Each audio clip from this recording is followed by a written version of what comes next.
புனித மத்தேயு எழுதிய தூய நற்செய்தி அதிகாரம் 4 இறைவார்த்தைகள் 12 தொடக்கம் 17, 23 தொடக்கம் 25.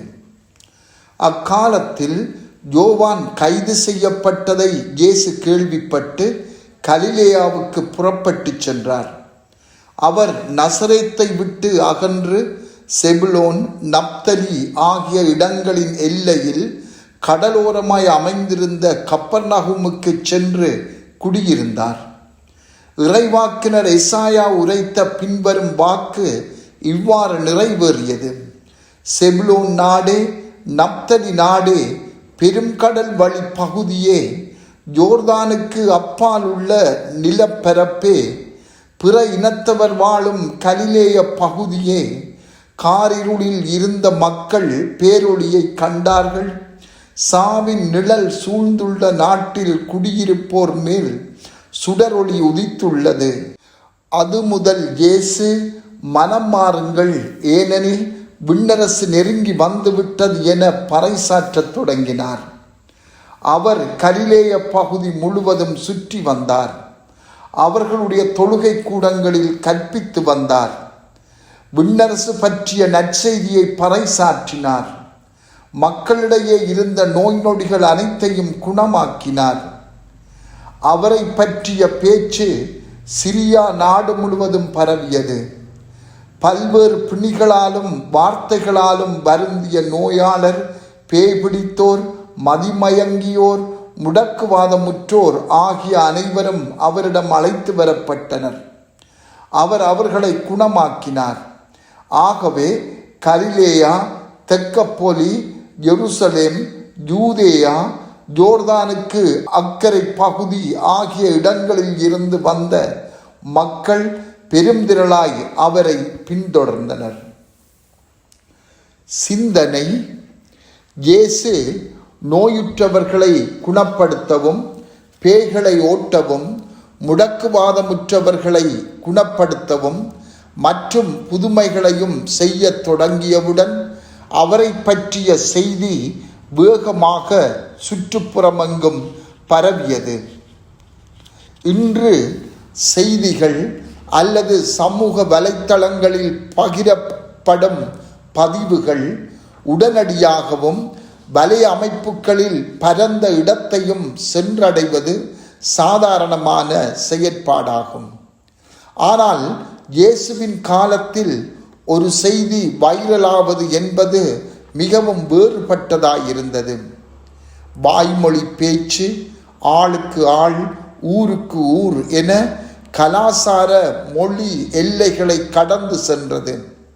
யூதர்கள், கிரேக்கர்கள், ரோமர்கள், ஏனையவர்கள் நசரேத்து இயேசுவின் மூலம் நடந்த நிகழ்வுகளை கேள்விப்பட தொடங்கினர். இது பலரை நம்பிக்கை கொள்ளவும் தூண்டியது. புதுமைகள் இயல்பாகவே கவனத்தை ஈர்க்கும் என்பது உண்மைதான். சிறப்பாக புதுமைகள் தேவைப்படுவோரை இலகுவாக ஈர்க்கும்.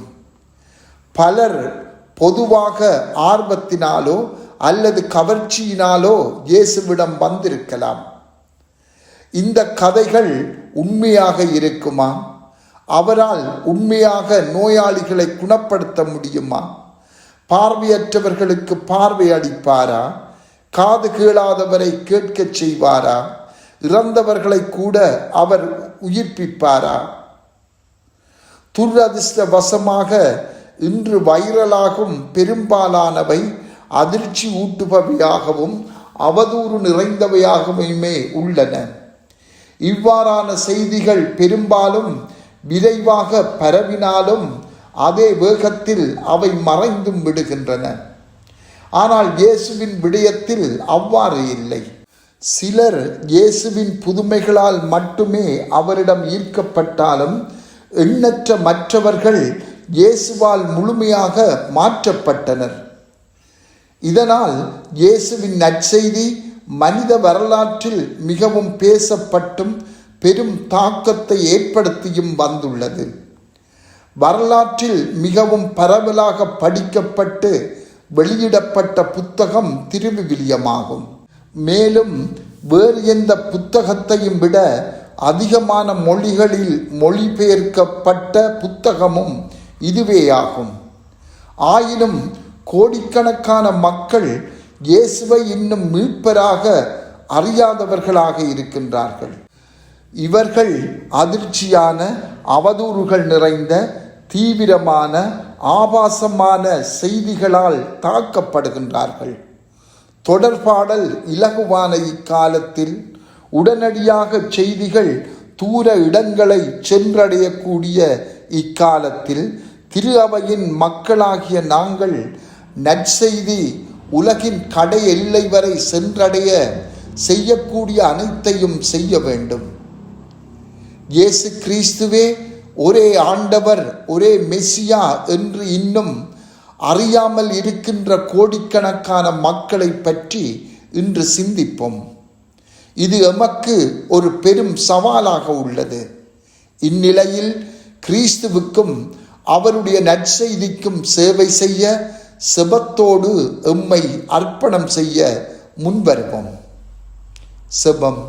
ஆண்டவரே, முழு உலகும் மனமாற்றம் பெறவும் உமது நற்செய்தியின் கருவியாக நீரெம்மை பயன்படுத்த எம்மை உமக்கு நாங்கள் கையளிக்கவும் மன்றாடுகின்றோம். ஆமென்.